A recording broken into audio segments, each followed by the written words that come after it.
Happy Friday, Capital Region. This is Dayton Maxwell with the Capital Area Agriculture and Horticulture Program team. I am the Farm Business Management Educator coming at you again this week. If you read my writing, you are aware that I had a chance to be part of a panel at SUNY Adirondack, and the topic of the discussion was what's going on in agriculture with regard to the global pandemic situation.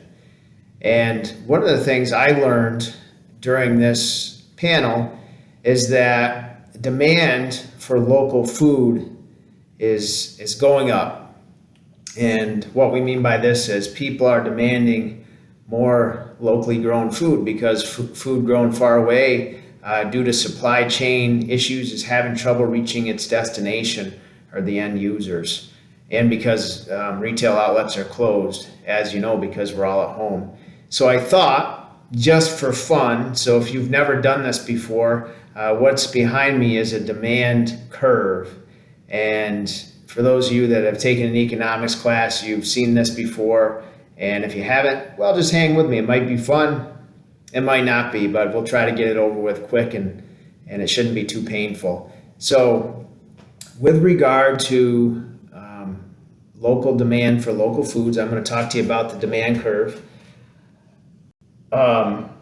On the vertical axis, we have price per unit. So you could think of this as price of a unit of vegetables that you're buying at a farm stand. Okay, I have two price points here. I have $25 and $50 as price points. On the horizontal axis is the quantity purchased.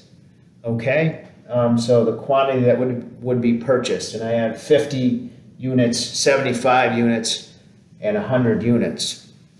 Okay, so right here is D1 is a demand curve, and we're going to call that the demand curve prior to the global pandemic thing. That's what I like to call it, the global pandemic thing. So GPT, global pandemic thing, right? So D1 is prior to global pandemic thing. And if we look at D1 prior to, what we see is that on the demand curve at a price of $50, consumers were willing to purchase 50 units of vegetables, okay? And as we move along down D1 prior to the global pandemic thing, we see that the next point on the demand curve that we have referenced is the $25 point. And we see that consumers were willing to purchase 75 units of a product at $25. So that kind of makes sense as the price goes down, consumers are willing to purchase more. So what we are seeing is a demand curve shift to the right, which means demand is increasing, almost irregardless of price. And let me explain that. So we're going to move to our second demand curve, which we're calling D2. And this is following the global pandemic or in the midst of the global pandemic. And again, we're thinking about this in terms of vegetable local foods purchased. If we go to D2 at this $50 price, we now see that consumers are willing to purchase 75 units.